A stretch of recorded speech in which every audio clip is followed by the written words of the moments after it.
Kevin Gregson spent most of his life as a violent bully. When the authority he got from joining the Royal Canadian Mounted Police became too much for him to handle, he lost his job and his wife, which led him to try to end it all. This is Monsters.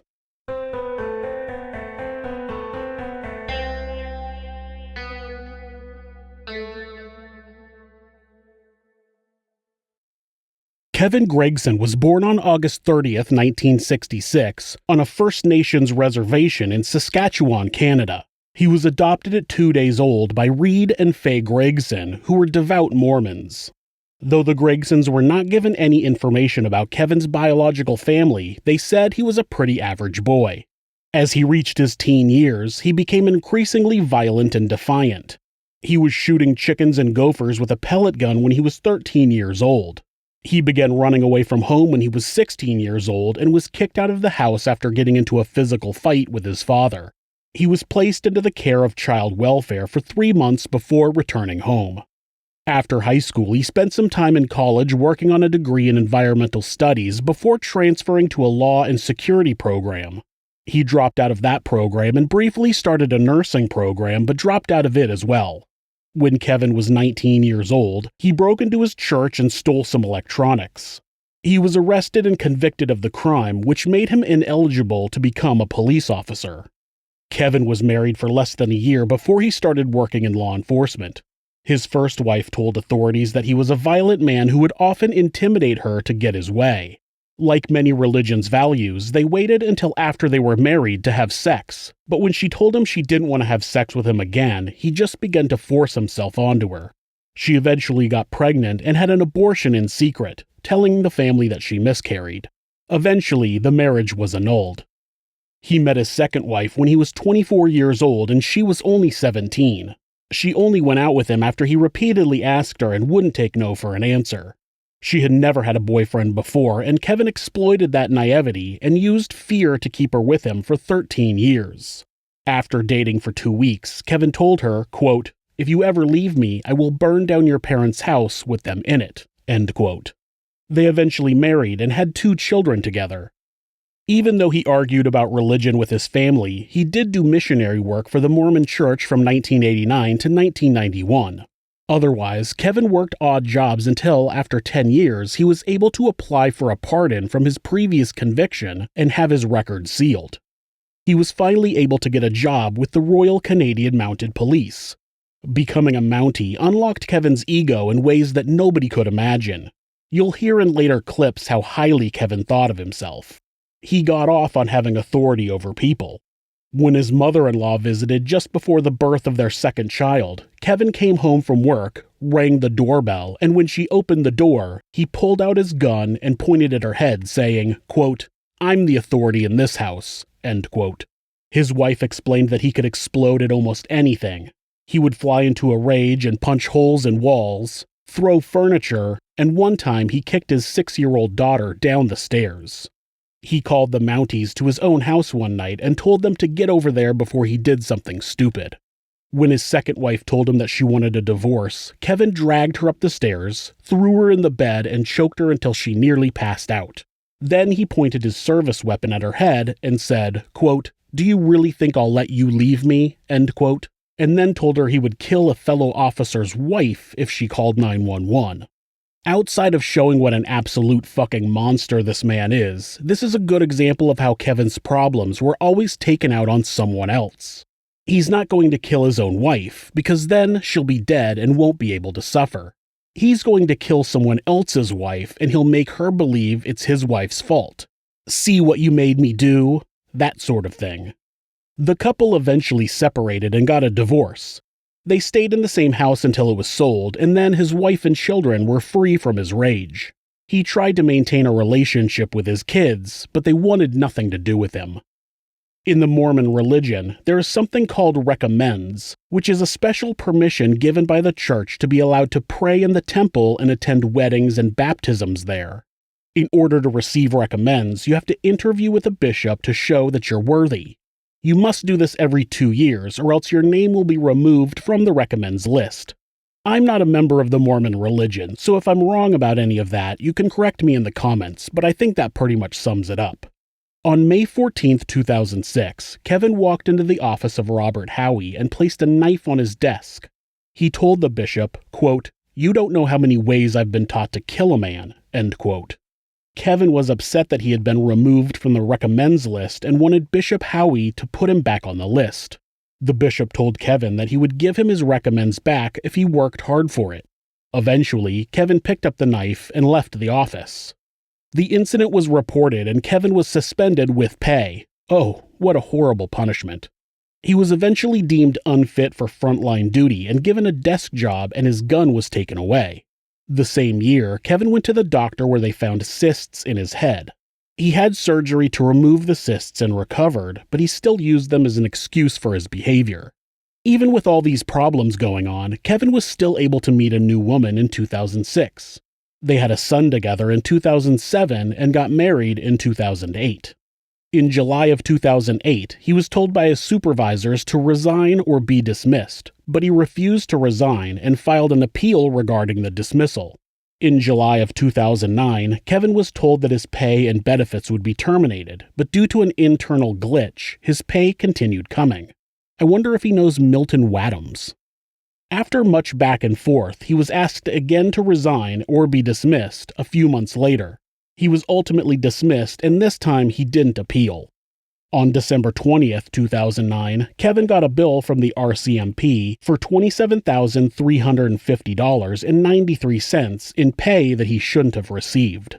Then, at the end of December, a 10-year-old girl told police that Kevin Gregson raped her 4 times on 2 different days in the previous week. She said she begged him not to rape her again because it hurt too much, but she told the police, quote, "He says he has more power than me, and if he's going to do it again, he's going to do it again, and there's nothing I can do about it," end quote. After hearing of the accusation, Kevin's third wife left him on December 28, 2009. According to Kevin, that night he got in the bath and attempted to kill himself with a knife to his neck. He claims that he plunged a knife into both sides of his neck and eventually passed out, but then woke back up. Your intention this evening was to take your own life? Yeah, I tried to commit suicide, and it didn't work. And I'm trained to take life. That's my specialization, and I can't believe the stupid knife. Well, you continue to say your specialization. You didn't learn that as a police officer. Yeah, I did. Because I've never learned that. I've been a police officer longer than you. You're not like us. We're the Mounties. So I just have holes in my head. And he said, because he said, technically I shouldn't be walking or talking right now. I should be dead. And he says, just that I'm just tough. I'm physically fit. So, and even with these cutting my throat, I got in there good and deep. I was working it. And the doctor said that the arteries not, they move around. Well, I think that's a natural reflex for them to try to move out of the way. But I got in there good. I was like zigzagging it, and it just still didn't work. Damn it. Oh well. Maybe a train will do it. He claims that his specialization is to take life. So when he was trained in law enforcement, he saw that as being trained to take life. This is also where he brings up how tough he is. He's claiming that when the doctor removed the cysts from his head, he said that Kevin shouldn't be alive, but he was just that tough. So Kevin wakes up in the bathtub and figures that he's too tough to be killed with a knife, so he needs a gun. He's had his service weapon taken away, so he believes that finding a cop and taking their gun is going to be the easiest option.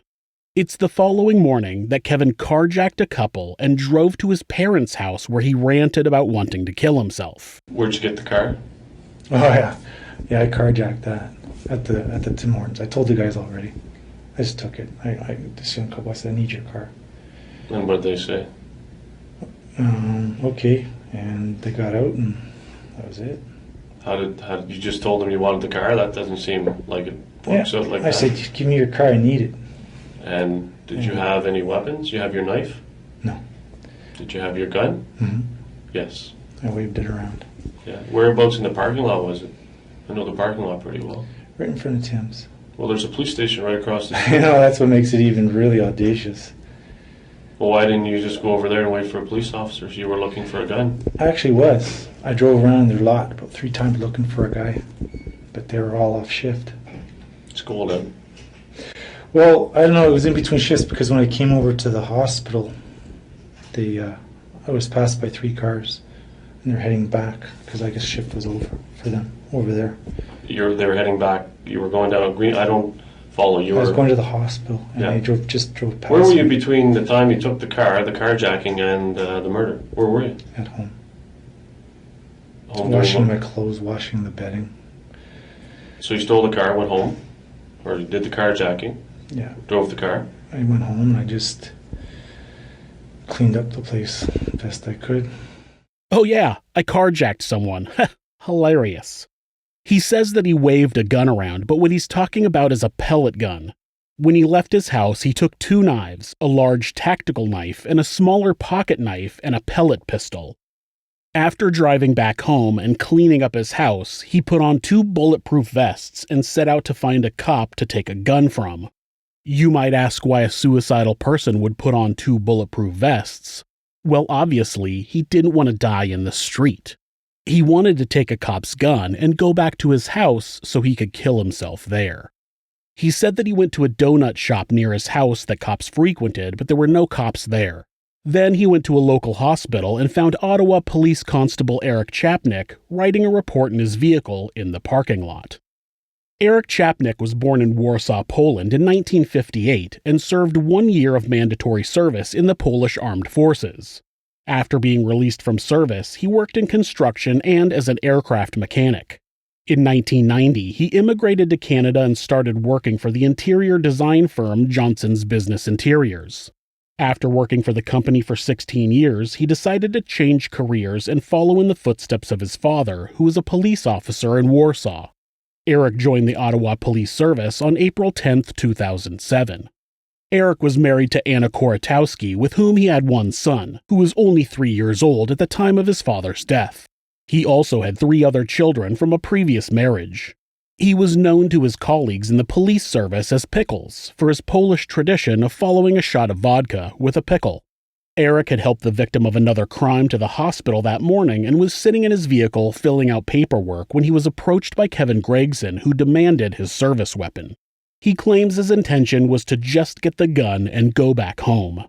The detective who interviewed him doesn't understand how he thought he could just easily get a gun from a police officer. So why didn't you try to buy one on the street?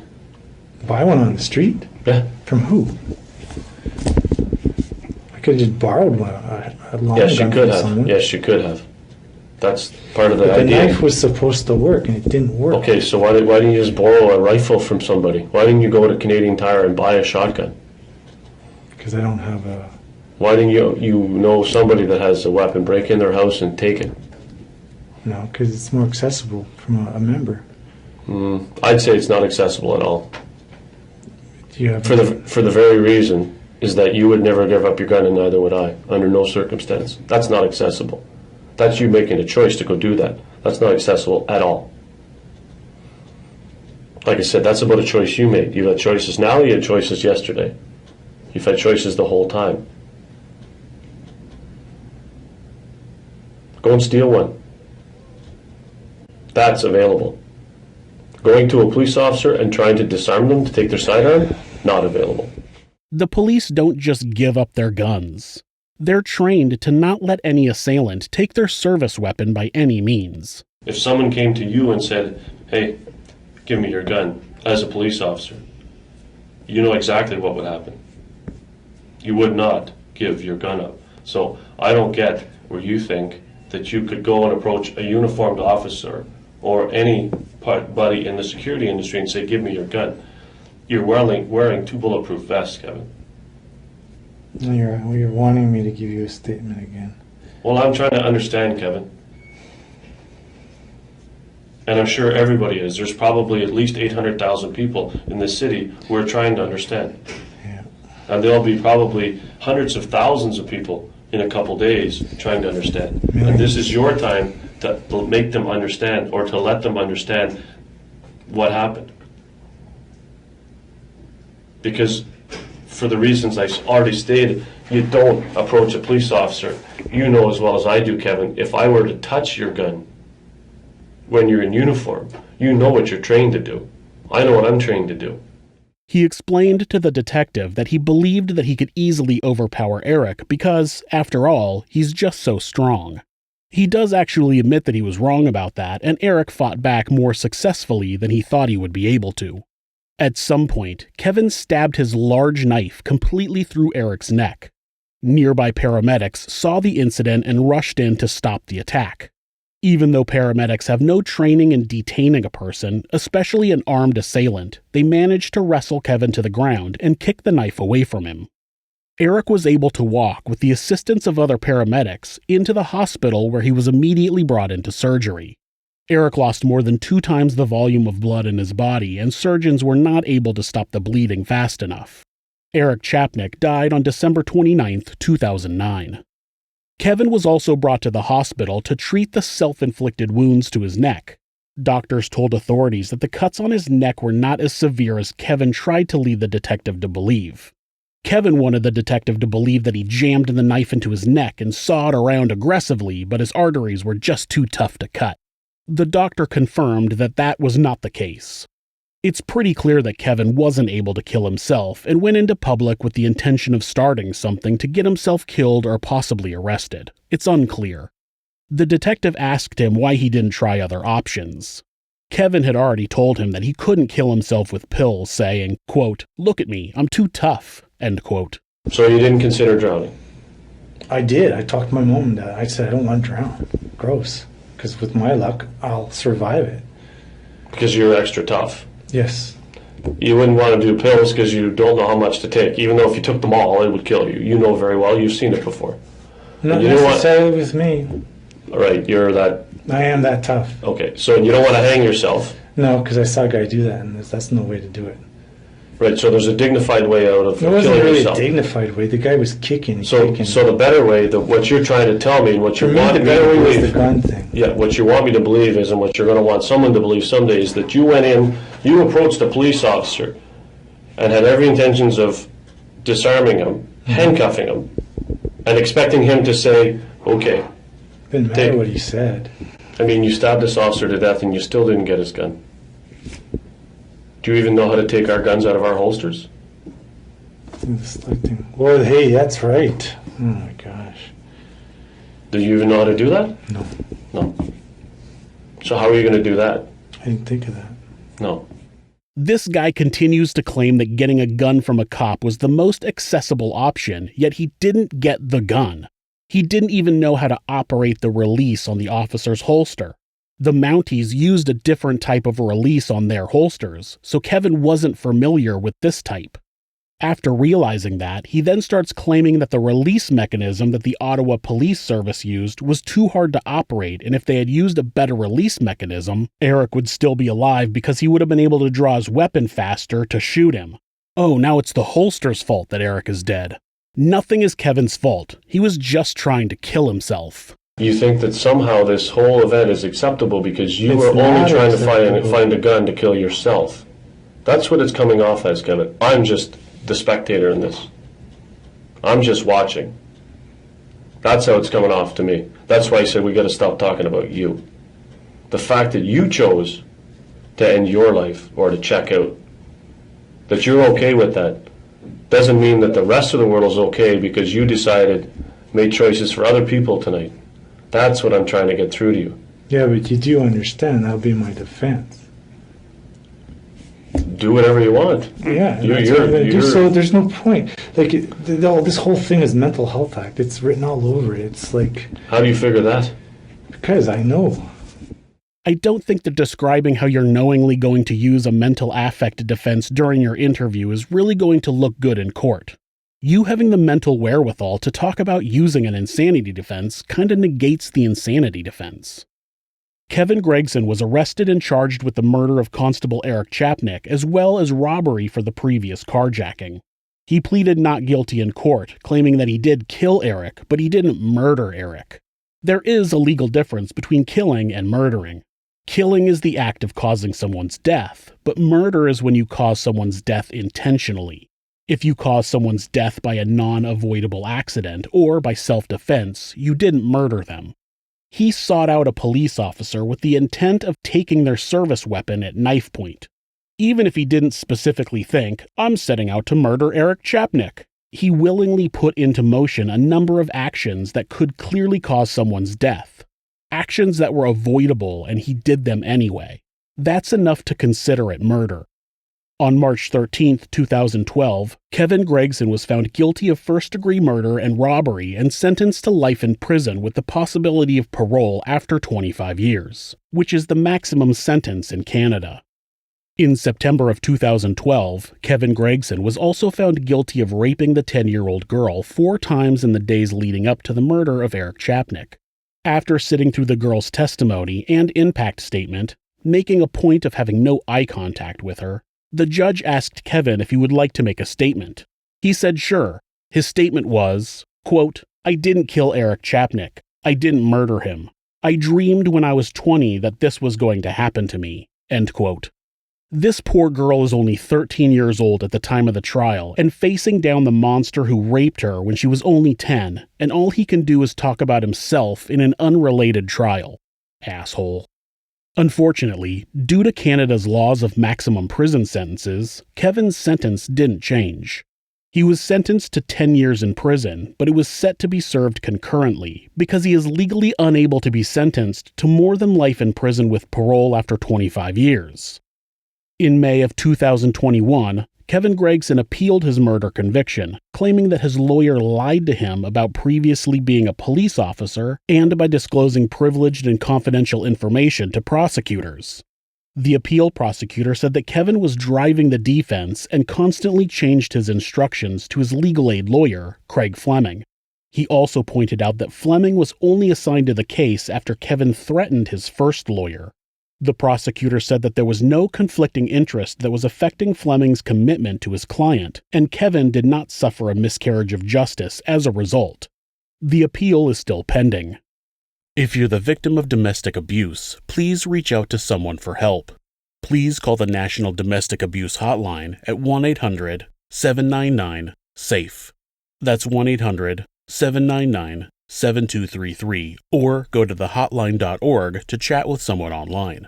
The great thing about this website is that, at any time, hitting the escape key twice will instantly take your browser to a Google search page.